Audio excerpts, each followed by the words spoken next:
There is no point. No, there is no point of order. There is. Well, very briefly. Thank you, Ceann Comhairle. I think it is entirely appropriate, given Deputy Adams has been afforded the opportunity to explain to the House his involvement and/or his discussions with individuals relating to this case, that the two other individuals who are members of this House, who he himself has named and which are already in the public domain, that's not a point of order. that Deputies Ellis and Ferris be given the opportunity to address this House. Would you resume your seat? That is not a point of order.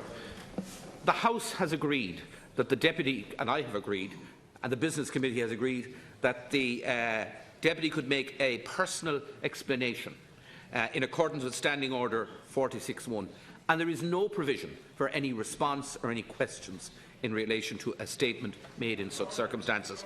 No. Please resume your seat. Resume your seat, Deputy. I'm not going to have people put my name down on something I have nothing to do with. I refute any allegations. There's no allegation. Information.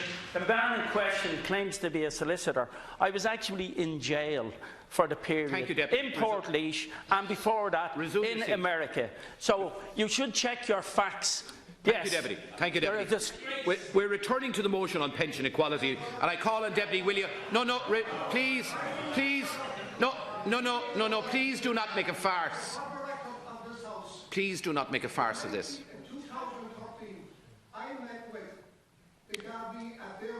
Regarding the death of the killing of Brian Stack.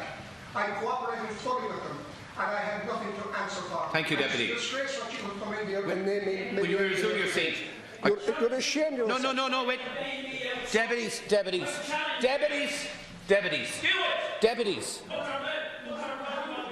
Deputies, please don't. Please.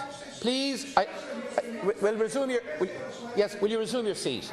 Will you resume your seat? Deputy, please resume your seat. Please resume your seat. Deputy Willie O'Dea, on the motion.